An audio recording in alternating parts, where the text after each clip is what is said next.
안녕하세요. 상표법 1차 강의 1강입니다. 제 1강 내용 시작해 보도록 할 텐데요. 제일 첫 번째 시간이니까 상표법의 전반적인 구체적인 내용에 들어가기 앞서서 상표가 무엇인지 이런 것들 한번 간단하게 저희가 짚어보고 넘어가도록 하겠습니다.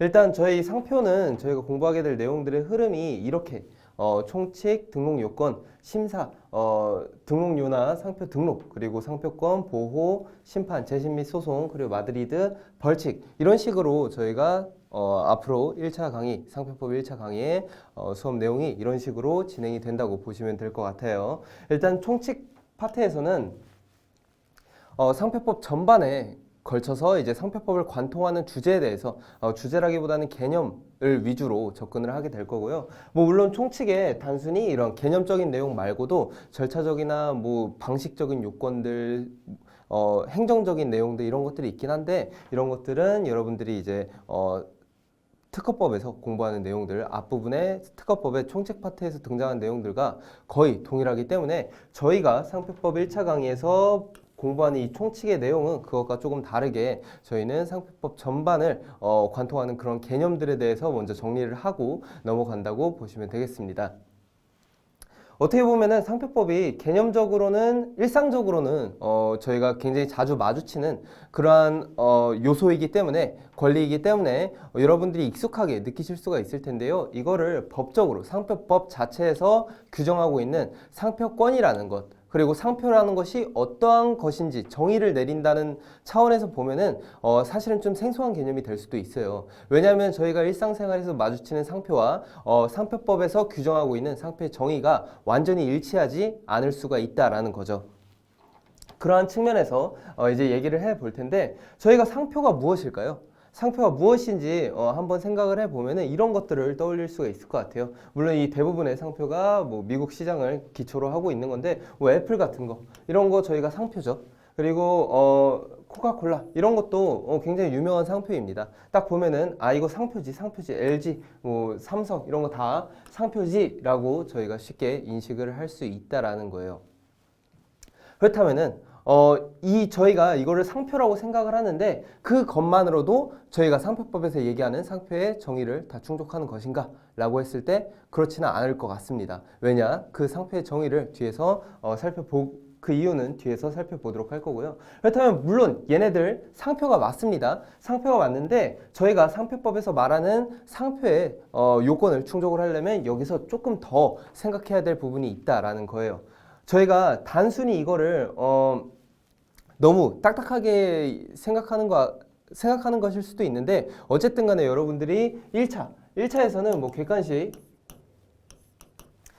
문제에 OX를 맞출 정도면 되죠. 하지만 2차에서는 이제 여러분들이 이런 좀 애매한 개념들에 대한 정의가 어느 정도 확실히 되어 있어야지만 답안을 수월하게 해결할 수 있고 또 문제에서 논점을 수월하게 추출해낼 수 있기 때문에 제가 이런 말씀을 드리는 거예요. 일단 저희가 알고 있는 상표는 뭐 이런 거일 수도 있다. 하지만 조금 더 구체적으로 생각해 볼 필요가 있다라는 거고요. 뭐 상표라는 거를 저희가 일상생활에서 어떻게 접하는지에 대해서 말씀을 드리려고 하는 건데 보통 이렇게 노트북, 델이라는 굉장히 유명한 노트북이나 전자장치와 관련된 그러한 브랜드죠. 미국의 브랜드인데 이런 식으로 어떠한 제품, 제가 상표라고 한다면은 상품과의 관계에서 생각을 해볼 수가 있는 거예요. 이런 상표가 어떤 상황에서 사용이 되는지를 한번 저희가 다시 한번 떠올려 보면은 예를 들어서 제가 노트북을 구매를 하려고 해요. 근데 이런 노트북을 구매하려고 하는데 노트북의 브랜드가 어디냐? 이거 굉장히 중요하다라는 거죠. 일상생활에서 보면은. 그러면 그 브랜드를 어떻게 인식을 하느냐라고 했더니 누군가 와가지고 아, 이 노트북은 이 브랜드의 노트북입니다. 라고 말을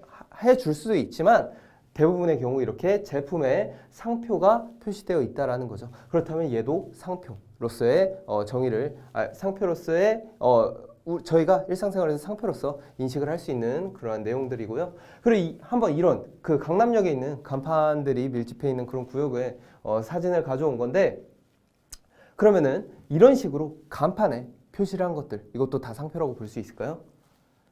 정답은 그럴 수도 있고 아닐 수도 있습니다. 뭐 이렇게 육안의 닭갈비 이렇게 굉장히 유명한 상표들이 있을 수도 있는데 뭐 이런 핫쪽 이나 뭐 떡삼시대 이런 것들은 상표가 아닐 수도 있다라는 거예요. 왜냐? 그냥 가게 이름일 수가 있다라는 거죠. 그렇다면 가게 이름과 상표 이런 것들에 무슨 차이가 있느냐? 상표를 어떻게 사용해야 상표고 저희가 일상생활에서 아 저거는 상표겠거니 하는 것들이 있고 아 저거는 상표인가 긴가민가 하는 것들이 있을 수가 있는데 저희가 실제로 상표법을 공부하기 전에는 그 정도까지 깊이 있게 생각해 보지 않는다라는 겁니다. 그래서 이 장표에 대해서 다시 한번 정리를 해드리면은 상표는 일반적으로 이렇게 제품에 부착이 되거나 아니면 상표가 서비스에 대한 상표일 때 예를 들어 가지고 어떤 제품에 대해서 상표가 존재할 수도 있겠지만 제품이 아니라 서비스를 제공하는 곳에서 상표가 사용이 될 수도 있잖아요. 예를 들어 가지고 여러분들이 자주 가시는 커피점, 카페라고 할 수 있을 텐데 카페 같은 경우에는 어떤 제품 자체가 아니에요. 카페라는 것은 커피와 관련된 음식료를 판매하는 서비스를 제공하는 곳이라는 거죠. 그래서 그런 서비스의 경우에는 제품이 특정되어 있지 않으니까 카페에서 커피를 판매를 하면서 저희가 커피를 사 오기는 하지만 이 커피 자체가 거기서는 상품이 아니라 그 커피를 판매하는 행위 그리고 거기에 자리를 공간을 조성을 해가지고 고객들이 그 공간을 이용을 하면서 커피를 취식할 수 있도록 하는 그러한 서비스가 이 카페의 본질적인 내용이고요. 그렇다면 그 서비스에 대해서 상표를 사용한다라고 한다면은 대부분 저희는 간판에다가 그 상표를 부착하는 걸 상상을 해볼 수가 있을 겁니다. 예를 들어서 스타벅스 같은 경우에는 가게가 있으면은 그 가게의 간판에 스타벅스의 표장, 로고 이런 것들을 부착을 하죠. 그러면은 저희는 그거를 상표라고 인식을 할 수 있게 되는 거고요. 그래서 상품에 대한 상표 그리고 서비스에 대한 상표 이렇게 어느 정도 조금 표현 방식의 차이가 있다. 하지만 공통적인 부분은 상품이나 서비스나 어쨌든 상표는 그 상품이나 서비스와 관련해서 어떤 일종의 표시를 하고 그 표시를 통해서 저희들에게 인식할 수 있게끔 어필하는 거죠. 저희 제품을 사용해 달라 혹은 저희 서비스를 이용해 달라라고 어필할 수 있는 그런 기능도 발휘를 하고 있다라고 보면 될 것 같습니다. 그리고 이렇게 간판 같은 경우에 보면은 이렇게 상표가 저희가 생각하는 상표가 맞을 수도 있지만 그런 상표가 아닐 수도 있다라고 제가 말씀을 드렸는데 그 이유는 뭐냐? 상표에서 기본적으로 저희가 전제를 해 두어야 할 부분은 상표를 사용하는 주체가 있다라는 겁니다. 즉 상표 같은 경우에는 어떠한 회사에서 상표를 만들어서 사용을 한다라고 쉽게 생각을 해보시면 될 것 같아요. 저희가 이런 것까지 상표 보면서 생각을 하지는 않는데 저희는 이 시험을 공부를 하려면은 법적인 측면을 알아야지만 또 나중에 상표에서 어떤 분쟁이 발생을 하니까 저희가 판례를 또 공부를 하잖아요. 그러면 그 분쟁이 발생할 때 그 분쟁의 주체들이 있어요. 그러면 그 분쟁의 주체들은 누구겠어요? 해당 상표들을 사용하고 있는 회사가 되겠죠. 그러면은 회사와 상표는 어느 정도 분리되어 있다라는 겁니다. 즉 회사에서 이 상표를 사용해서 어떠한 수익 활동을 하고 있다, 영리 활동을 하고 있다라고 생각을 하시면 되겠고 그렇다면은 회사의 명칭과 회사의 이름과 상표의 이름은 다를 수가 있다라는 거예요. 그 대표적인 예가 이 배달의 민족이 되겠습니다. 배달의 민족이라고 한다면은 저희가 굉장히 애용하는 서비스 중에 하나인데 이 배달의 민족은 어떻게 보면은 어플리케이션이죠. 쉽게 얘기를 해서 이게 어플리케이션인데 즉 배달의 민족은 상표가 될 수가 있습니다. 이건 상표가 맞아요. 배달의 민족이라는 상표가 있는데 이 상표가 무엇에 대해서 사용이 되고 있는가라고 한다면은 소프트웨어죠. 소프트웨어 어플리케이션. 그리고 이 어플리케이션은 배달 음식을 주문할 수 있게끔 하는 그런 어플리케이션인데 어쨌든 중요한 것은 이 배달의 민족이라는 것은 상표다. 근데 이 상표는 무엇에 대한 상표다라고 한다면은 소프트웨어 어플리케이션에 대한 상표다까지가 저희가 상표법에서 말하는 상표고 그렇다면은 이 우아한 형제들 이건 뭘까요? 이거는 배달의 민족이라는 서비스를 제공하고 있는 회사의 명칭이 될 겁니다. 회사의 명칭이요. 그렇다면은 회사를 부르는 그런 이름이 될 거니까 저희는 이거를 상호라고 해요. 그리고 얘의 경우에는 상표라고 한다라는 겁니다. 다소 어려운 개념일 수가 있는데 제가 굳이 초반에 이 말씀을 드리는 이유는 나중에 가면 상호와 상표를 여러분들이 혼동을 하실 수가 있어요. 뭐 지금 당장 1차에서 엄청 중요하게 등장하는 논점은 아니긴 하지만 나중에 판례를 읽을 때나 혹은 상호와 상표가 굉장히 여러분들에게 혼동을 주는 상황도 발생할 수가 있으니까 그 전에 미리 상표에 대해서 구체적으로 공부를 들어가기 전에 간단하게 정리를 하고 가자라는 거죠. 즉 다시 한번 정리를 해드리면은 상호라고 한다면 회사의 명칭이 될 겁니다. 그리고 어떤 회사에서 제공하는 서비스나 거기서 제조해서 판매하는 그런 상품들에 대하여 이 회사가 상표를 사용을 할 거죠. 그렇다면은 그 상표는 그 서비스 또는 상품에 대하여 사용이 되고 있는 어떠한 별도의 독자적인 개념이 될 거고요. 상호라고 한다면은 우한 형제들. 이 배달의 민족을 제공하는 회사의 명칭이 될 겁니다. 저희가 상호와 상표를 혼동할 때가 있어요. 그 이유가 왜냐? 이런 경우죠. 얘네들이 뭐 정확하지는 않지만 보통 저희가 간판에다가 사용되고 있는 것들이 상호일 수가 있다는 거예요. 이 개념, 얘는 상표일 수 있는데 얘는 상호일 수도 있다. 그래서 저희가 일상생활에서 생각하는 상표라고 생각했던 것이 사실은 상표가 아니라 그냥 상호를 표시한 것일 수가 있다라는 거예요. 왜냐? 보통 이런 음식점 같은 경우에는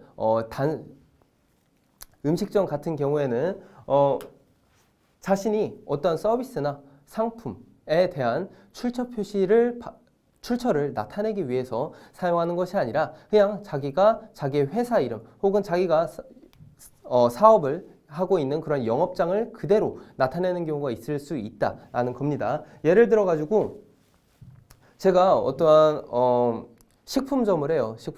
뭐 식료품점이라고 하면은 제가 예를 들어서 이 영동식품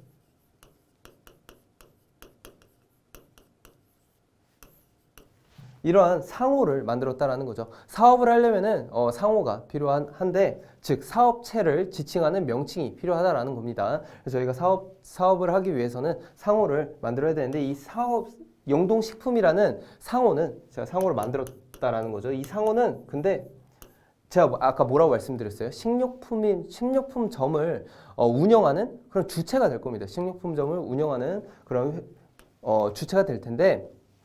이거를 영동식품이라는 어떠한 사업체가 식료품점을 운영을 할 건데 이 식료품점을 별도의 상표를 이용해서 운영을 하는 게 아니라 그냥 영동식품 자신의 상호를 그대로 표시를 해가지고 운영을 하는 경우도 있다라는 거죠. 그 예시가 이런 것들이 될 수가 있다라는 거예요. 그래서 간판에 써 있으면은 왠지 다 상표 같긴 한데 그렇지 않은 경우도 있다라는 거 일단 간단하게 말씀을 드렸고요. 그리고 중간에 언뜻 지나가긴 했는데 제가 아까 뭐라고 말씀을 드렸냐면 상표를 무엇을 위해서 사용을 한다? 출처를 나타내기 위해서 사용을 한다 라고 말씀을 드렸어요. 즉 상표라고 하려면은 기본적인 전제가 무엇이냐?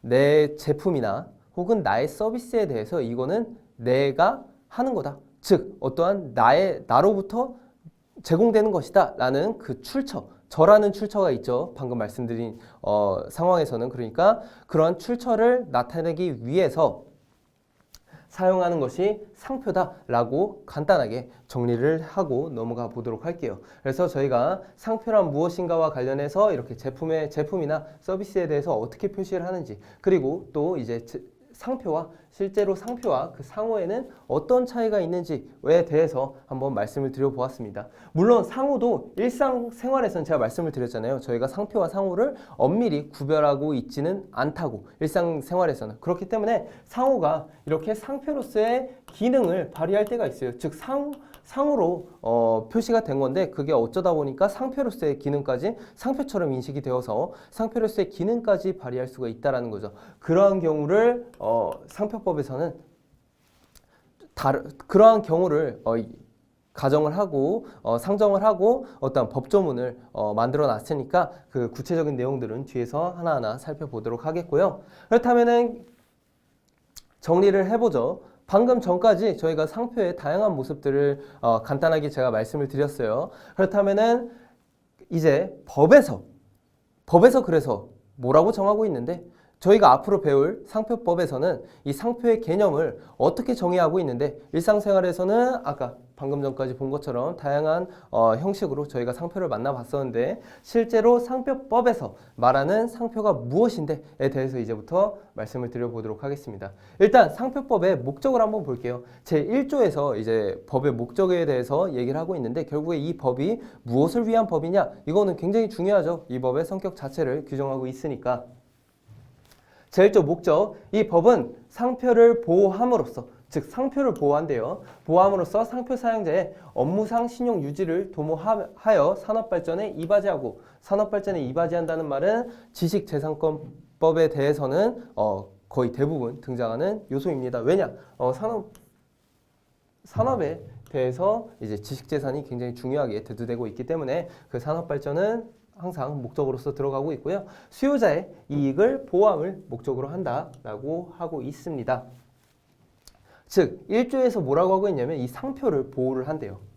이 상표를 보호를 하면은 어떤 효과가 발생을 하냐? 상표 사용자의 업무상 신용 유지를 도모할 수 있다라고 하고 있어요. 그렇다면 업무상 신용 유지가 무엇인가? 그리고 산업 발전에 이바지한다라고 하고 있는데 이 부분은 사실은 상표법과 관련해서는 그렇게 중요한 개념은 아니고요. 그 뒤에 수요자의 이익을 보호할 수도 있다라고 하는 거, 수요자의 이익을 어떻게 보호할 것인데가 이제 저희가 중요하게 다루게 되는 핵심적인 요소라고 보시면 되겠습니다. 이 상표법의 목적이 결국에는 상표 사용자의 업무상 신용 유지를 보호한다. 즉 사익적인 측면이 있는 거고 수요자의 이익을 보호한다. 이거는 어떻게 보면 공익적인 측면이 될 수가 있겠죠. 왜냐? 자, 상표가 있어요. 근데 그 상표를 사용하는 사람을 보호한다. 그러면 그 특정 대상을 보호하기 때문에 상표 사용자의 업무상 신용 유지, 즉 특정 대상의 이익을 도모하는 것이기 때문에 이익을 보호해 주는 것이기 때문에 사익적인 측면이 있다라고 보시면 되겠고 수요자의 이익을 보호한다라고 한다면 수요자는 그 상표를 접하게 되는 불특정 다수가 될 겁니다. 그렇기 때문에 그 공익적으로 대다수의 불특정 다수를 보호한다라고 하고 있으니까 이거는 공익적인 성격이 있다라는 거고요. 그 뒤에 나와 있는 이제 저희가 앞으로 굉장히 다양한 상표법상의 법조문을 보게 될 텐데 결국에는 그 법조문들의 취지가 다 여기에 비롯된 거라는 거죠. 사익적인 측면에서는 어떠한 의의가 있기 때문에 이 규정이 있는 거고 그리고 공익적인 측면에서는 이 규정이 이러이러한 의미를 갖고 있다라는 것에서 저희가 그 법조문의 취지를 공부를 한다라고 볼 수 있겠고요.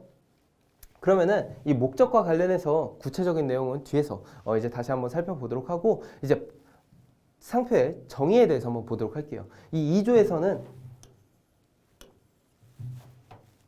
정의 규정인데 정의 규정에서는 저희가 이제 앞으로 상표법을 공부하면서 만나게 될 다양한 용어들에 대해서 정의를 해주고 있습니다. 그 중에서 제일 중요한 용어가 뭐예요? 당연히 상표겠죠. 상표. 자, 상표란 무엇인가? 라고 했을 때 상표란 자기의 상품과 이 괄호 부분은 지금 당장은 넘어가도록 하고요. 자기의 상품과 타인의 상품을 식별하기 위하여 사용하는 표장을 얘기한다라고 하고 있습니다. 자, 상표를 저희가 여기서 생소한 개념이 나왔어요. 첫째, 식별한다. 그리고 두 번째, 표장. 이 두 가지 개념이 등장을 했는데 상표라는 것 자체를 저희가 일상생활에서 익숙하게 접하게 되지만 이 상표는 엄밀히 말하면은 법적으로 따지면은 이 두 가지 개념을 포함하고 있다라는 거예요. 즉 자기의 상품과 타인의 상품을 식별하고 그리고 식별하게 할 수 있는 그러한 표장이다. 이 두 가지 개념을 저희가 포함하고 있다라고 보아야 되는데 이 두 가지 개념이 다소 생소할 수 있다라는 거예요. 일단 식별한다라는 것은 구별할 수 있다라는 식으로 이해를 해주시면 될 것 같고 표장이라는 것은 상표가 무엇이냐? 아니 여기 있죠. 트레이드마크. 상표라는 것은 영어로 말하면 트레이드마크입니다. 트레이드마크요. 상표는 영어로 하면 트레이드마크인데 이 트레이드가 뭐죠? 트레이드는 거래죠. 상거래. 거래하다. 거래를 저희가 트레이드라고 하죠. 교환 이런 것들. 그리고 이 마크가 뭐냐? 마크는 표예요. 그러니까 트레이드 마크라고 하면 거래계에서 사용되는 표식, 표장인데 이 마크를 의미하는 것이 바로 표장입니다. 표장이 마크의 동의어예요. 표장을 영어로 바꾸면 마크가 된다는 거죠. 저희가 표장보다는 마크라는 용어가 더 익숙할 수 있는데 뭐 마킹하다, 마크 하면 어떤 표식을 저희가 쉽게 떠올릴 수가 있죠. 그래서 다시 한번 정리를 하면은 이 표장이라는 것은 결국에는 저희가 일상생활에서 말하는 저희가 아까 제일 처음에 보여준 애들 있잖아요. 이게 엄밀히 따지면은 전부 다 뭐다? 이거 다 표장입니다. 표장인데 표장이 어디에 사용되냐? 표장이 제가 말씀을 드렸잖아요. 이 표장이 어떤 기능을 발휘한다?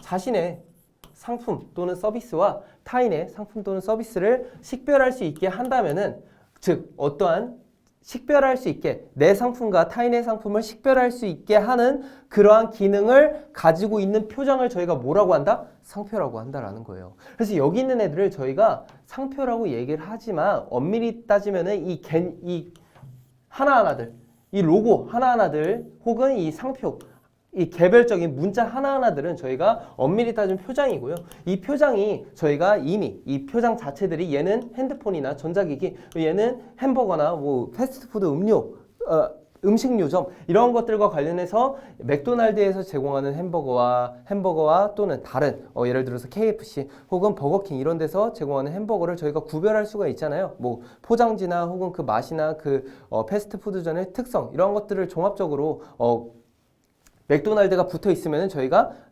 예상할 수 있다라는 거죠. 그렇기 때문에 이 맥도날드라는 이 로고 자체가 표장이긴 하지만 맥도날드에서의 패스트푸드 서비스와 다른 타사의 서비스를 구별할 수 있게끔 이 맥도날드 표식이 붙어 있음으로써 구별할 수 있게끔 해주기 때문에 뭐다? 상표가 될 수 있다라는 거예요.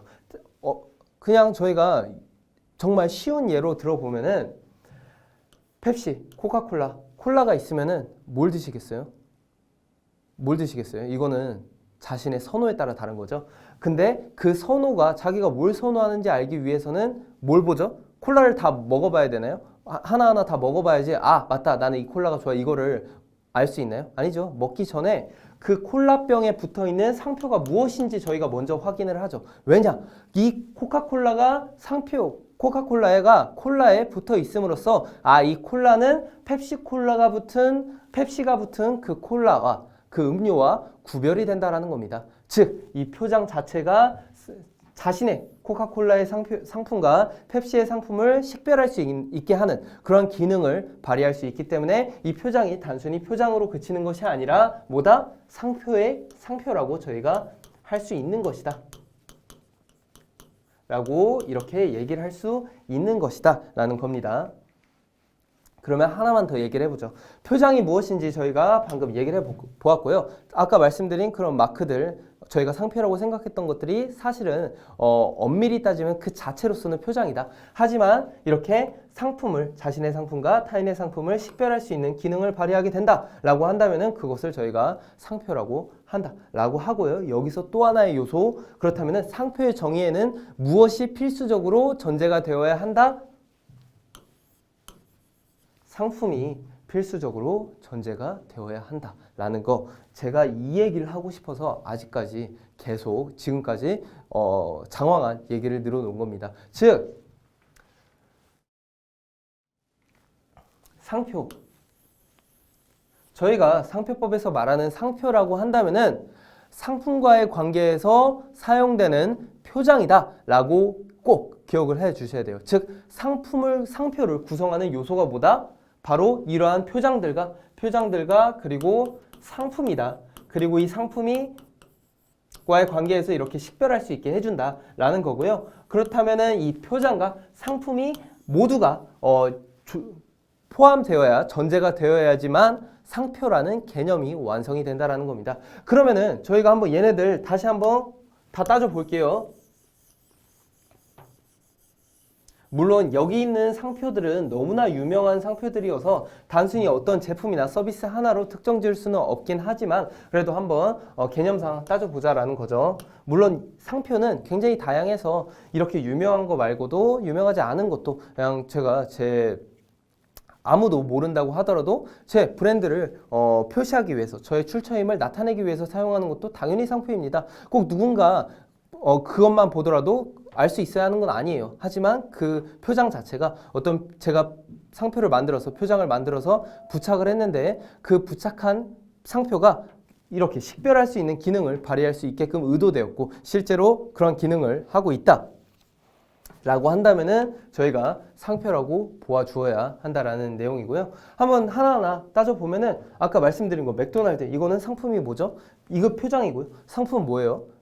프랜차이즈, 햄버거 음식점이죠. 뭐 캐논, 이 상품이 뭐죠? 카메라가 될 수 있겠죠. 뭐 복사기도 있을 수 있을 것 같고 플레이스테이션 게임기죠. 안드로이드 이거 소프트웨어죠. 저희 핸드폰이나 스마트폰에 탑재되는 기본 OS 운영 체제가 될 거고요. 그리고 버거킹 아까 말씀드린 거 그리고 구글은 검색 엔진 이것도 소프트웨어 굉장히 많은 사업을 영위하고 있는 글로벌 브랜드고요. 그리고 뭐 LG는 전자제품이 될 수도 있겠고 뭐 가전제품이 될 수도 있겠고 스타벅스 식음료 그리고 펩시 콜라 음료가 되겠고 유튜브도 마찬가지로 동영상을 제공하는 소프트웨어 응용 프로그램이라는 서비스 혹은 서비스에 대한 제품이죠. 디지털화된 그런 디지털 상품이니까요. 그 제품에 대한 상표가 되겠고 또 뭐가 있을까요? 이거 BMW 자동차라는 상품에 대해서 사용되는 표장, 즉 얘도 상표가 될 거라는 겁니다. 즉 여기 나와 있는 모든 애들은 전부 다 어떠한 특정한 상품이나 서비스와의 관계에서 그 출처를 나타낼 수 있고 타인의 동일한 제품이라고 하더라도 BMW의 자동차와 또 어디 있는지 모르겠지만 뭐 아우디나 현대 여기 벤츠 있네요. 벤츠의 자동차 저희가 다르다고 생각을 하죠. 구별할 수 있죠. 왜냐? 이 로고가 붙어있기 때문에 이 브랜드 상표가 붙어있기 때문에 저희가 구별할 수 있다는 거예요. 즉 이러한 식별할 수 있는 기능 무엇과의 관계에서 상품과의 관계에서 식별할 수 있는 기능을 발휘하는 것이 저희가 상표법에서 말하는 상표다라는 거 다시 한번 강조를 드리고요. 이 개념을 아셔야지만 저희가 이후에 나올 모든 내용들을 수월하게 이해하면서 넘어갈 수가 있어요. 여기에 대해서 충분히 해결되지 않으면은 여러분들 그냥 이해도 안 되면서 상표법을 그냥 머릿속에 넣기만 하는 그런 상황이 발생할 수가 있고 그렇게 이해가 전제되어 있지 않으면은 상표가 그렇게 재미가 있지도 않습니다. 상표법 굉장히 재밌는 법이에요. 재밌는 그런 과목이고 여러분들이 2차 시험에서 판례를 읽으면 또 판례도 되게 재밌는 내용들이 많이 있는데 그 전제는 뭐다? 그 재미를 느끼려면 이 상표의 개념이 무엇인지에 대해서 정확하게 알아두어야 한다라는 겁니다. 그래서 제가 말씀드렸죠. 자, 상표권 이게 저희가 실제로 상표를 등록을 받으면은 이런 식의 등록 공보가 떠요. 상표 등록 공고, 상표 공보. 즉 이거 등록됐다라고 일반 공중에게 즉 여러분들에게 알려주는 거예요. 알려주는 건데 여기서 무엇을 보여주고 있느냐? 첫째, 상표권자가 누구냐? 상표권자 이거 그러면 상표의 권리잖아요. 그럼 권리를 가진 자가 누구냐라고 했을 때 뭐라고 되어 있죠? 주식회사 우아한 형제들. 이거 뭐라고 했어요? 제가 상호라고 말씀을 드렸습니다. 회사명.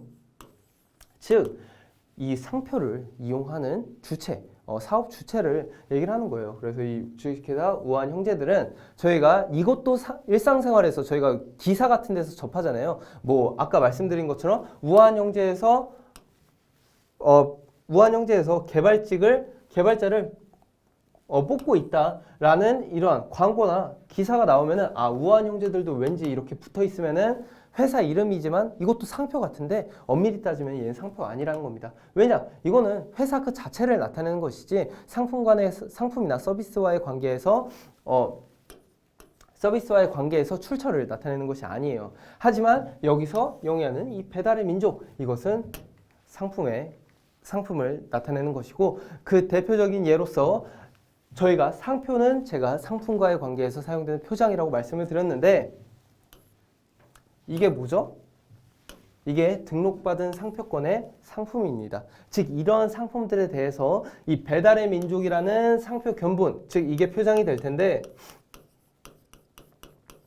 이 표장은 뭐다? 이러한 지정 상품들 간의 관계에서 출처 표시 기능 또는 타인의 상품과 구별할 수 있는, 식별할 수 있는 기능을 할 수 있는 애들이다 라고 식별하게 하는 그러한 표장이다 라고 보시면 이 전체가 하나의 상표로서의 개념을 전체가 모두 전제가 되어야지만 비로소 상표라는 개념이 완성이 된다라고 거듭 강조를 드리고 있는 거예요. 그래서 실제 등록 공보를 봤더니 표장이 있고 그것과 관련된 지정 상품들이 나타나 있더라라는 거 말씀드렸습니다.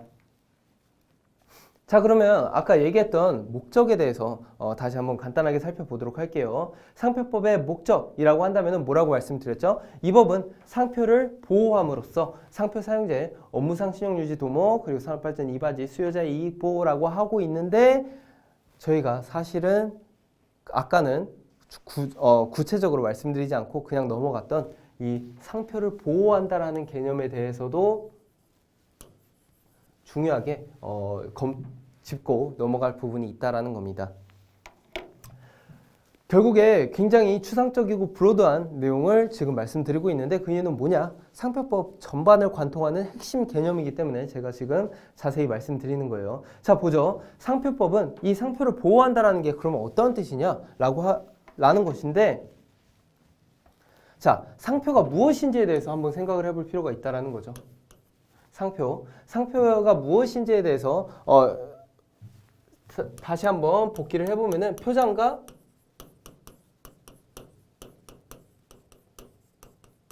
상품으로 구성되는 요소라고 하고 있습니다. 그러면 이 표장에 대해서 한번 구체적으로 따져보면 이 표장은 근데 상표를 보호한다는 말이 보호의 대상이 무엇일까를 저희가 조금 더 구체적으로 들여다볼 필요가 있다는 거예요. 이 보호한다라는 것이 이 표장 자체를 보호한다는 얘기이냐? 여기 나와 있는 이런 표장들, 제가 아까 표장이라고 계속 말씀을 드렸잖아요. 이런 표장 하나하나, 이 맥도날드 M 로고 표장, 이 캐논 표장, 이런 표장 하나하나를 보호한다는 것이 저희가 상표법의 목적에서 말하는 상표를 보호한다라는 것이냐라고 했을 때 그렇지 않다라는 거예요. 이 개념이 굉장히 어려워요. 왜냐? 특허 같은 경우에는 뭐죠?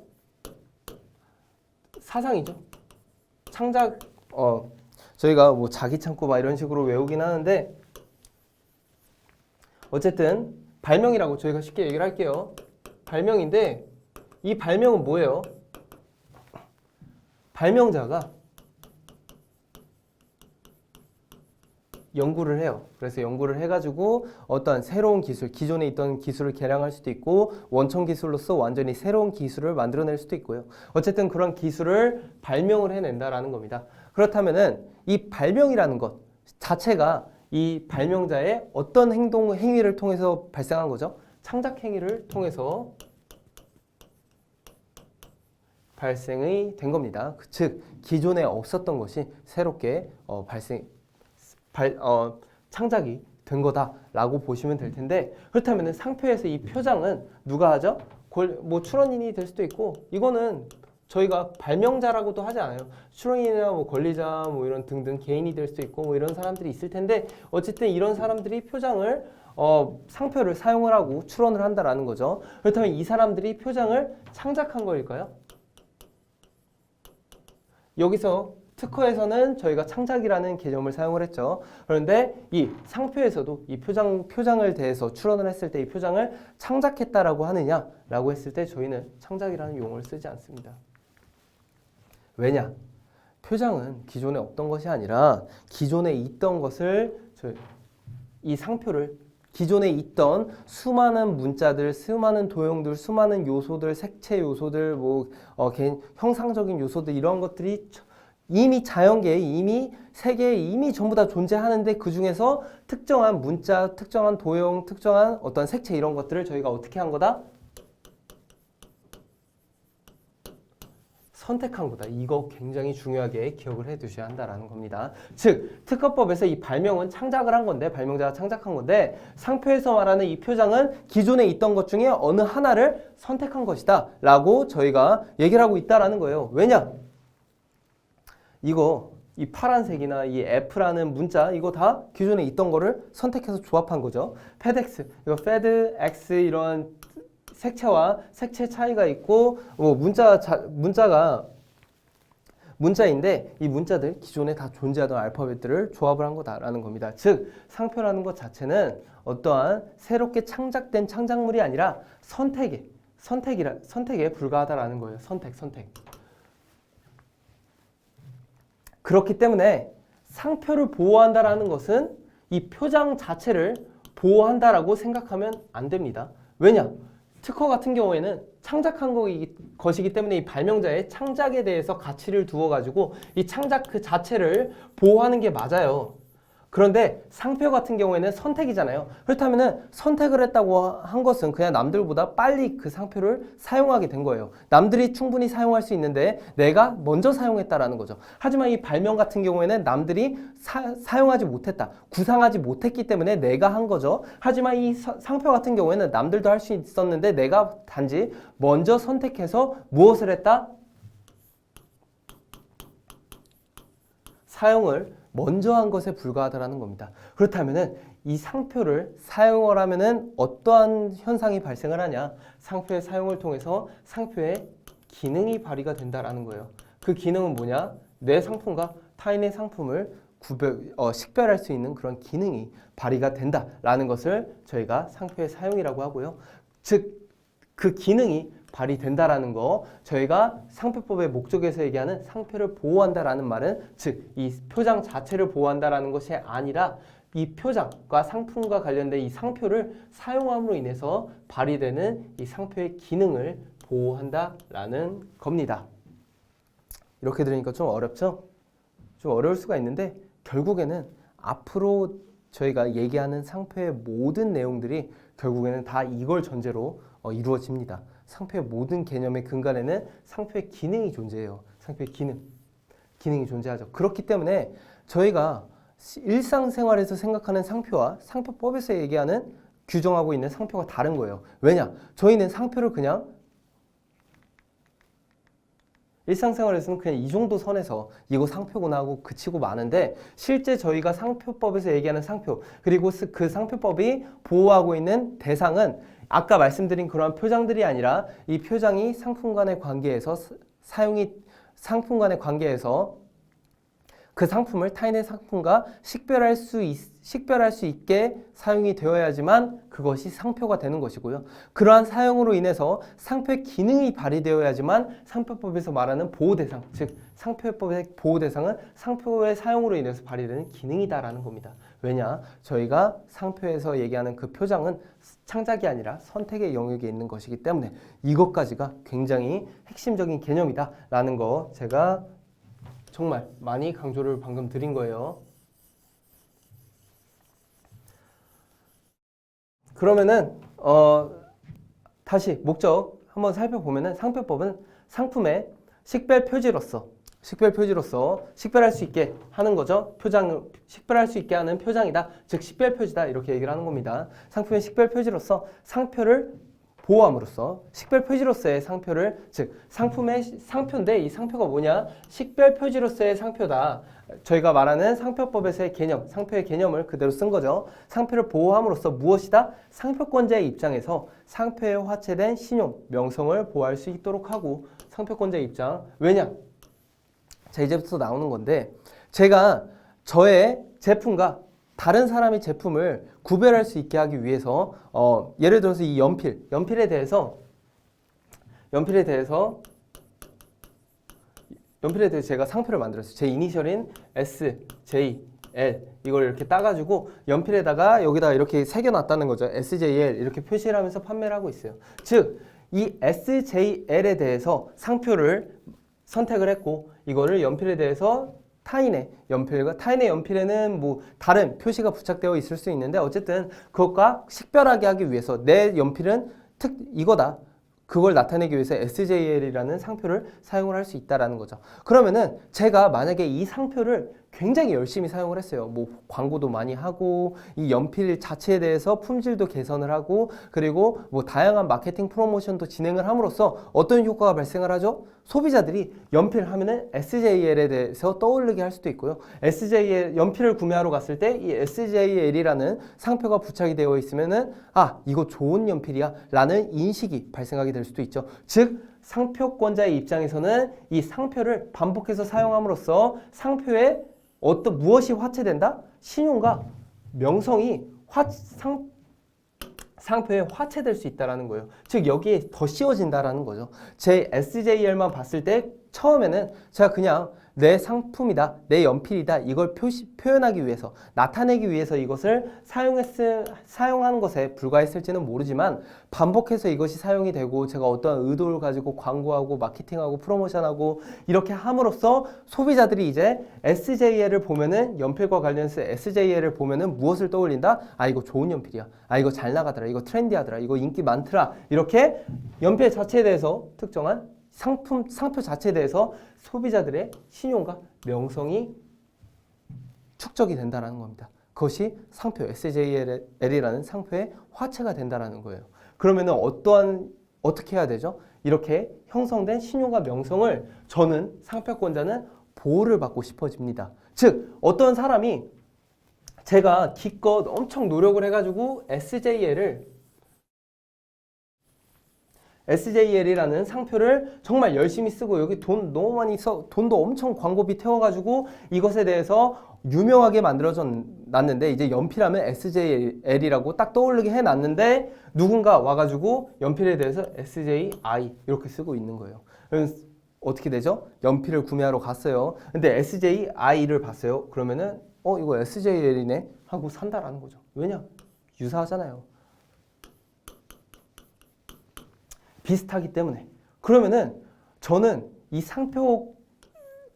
여기에다가 막대한 비용과 시간과 노력 이런 것들을 때려 박아서 SJL이라는 상표에 대해서 신용과 명성을 확보를 했는데 이거를 얘한테 뺏겨버린다라는 거죠. 얘가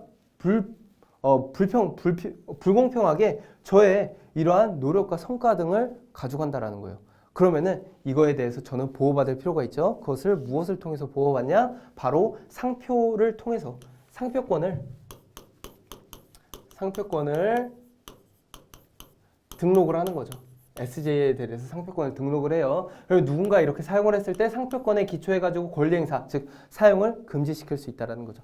즉 상표법은 이렇게 상표권자의 입장에서 상표에 화체된 신용 및 명성을 보호받을 수 있는 그러한 수단을 제공해주고 있다라는 겁니다. 그래서 수요자 입장에서 보면은 수요자 입장에서 SJL 제가 이 연필을 정말 마스터피스 걸작으로 만들어 놨다라는 거죠. 정말 이 연필이 좋은 연필이라고 만들어 놨는데 누군가 어떠한 노력도 투자하지 않고 그냥 뭐 중국이나 이런 곳에서 값싼 연필, 그냥 싸구려 연필을 공장에서 찍어가지고 가져왔어요. 근데 단지 SJI 제 상표와 유사한 상표를 부착함으로써 굉장히 그 소비자들을 혼동시키는 거죠.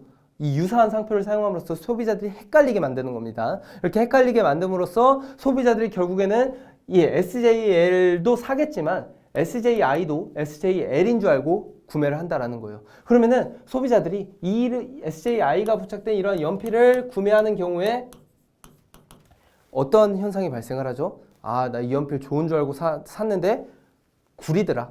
품질이 너무 구리더라. 나 1,000원, 2,000원 버렸네.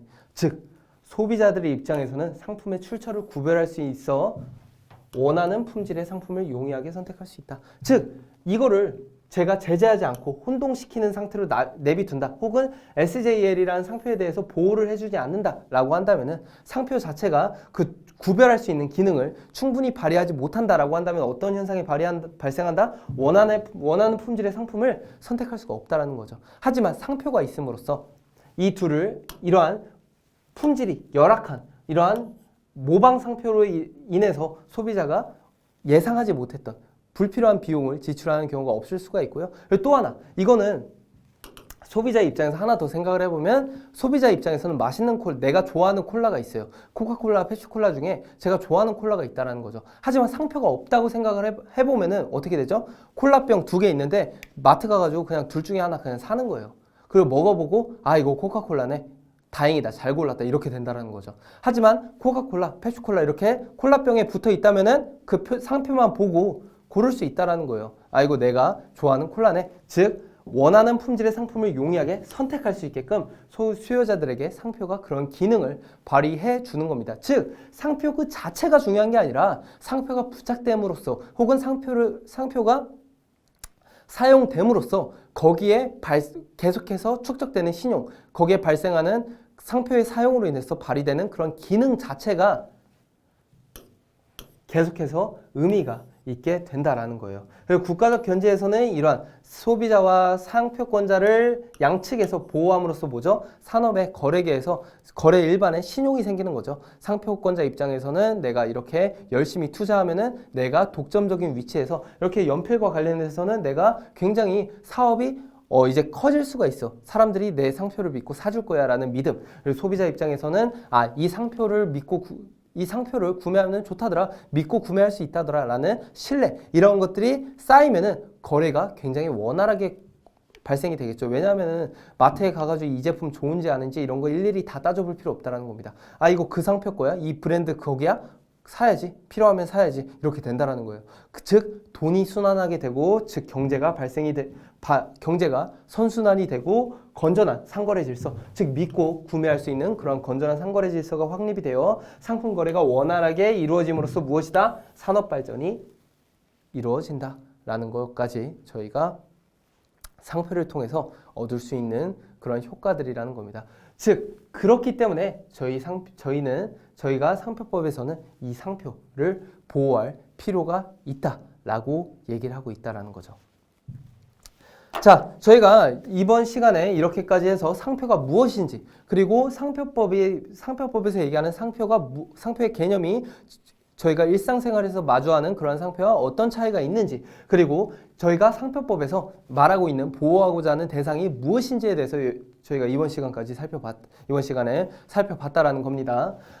이러한 내용들이 지금 저희가 구체적으로 상표가 무엇인지, 뒤에서 상표로서 등록받기 위해서는 어떤 것들이 필요한지에 대해서 아직 공부를 하지 않았기 때문에 다소 생소하게 느껴지고 도대체 뭔 소리라는 거야? 이렇게 생각이 드실 수가 있는데요. 결국에는 이 내용들을 모르신다면은 그 뒤의 내용들은 아무리 알아도 여러분들이 제대로 알고 있는 게 아닙니다. 그래서 다소 조금 처음부터 막막하고 추상적인 개념이 될 수도 있겠지만 제가 이렇게 한 시간을 할당을 해가지고 굳이 이렇게 구체적으로 설명을 드린 거고요. 다음 시간에도 이어서 상표의 중요한 개념들 이어서 나가 보도록 하고, 결국에는 여러분들이 장기적으로 봤을 때 상표를 잘 이해하기 위해서 제가 구상해 놓은 그런 내용들이니까 하나하나 잘 따라와 주셨으면 좋겠습니다. 이번 시간에 이 정도로 하고요. 다음 시간에 뵙도록 하겠습니다. 감사합니다.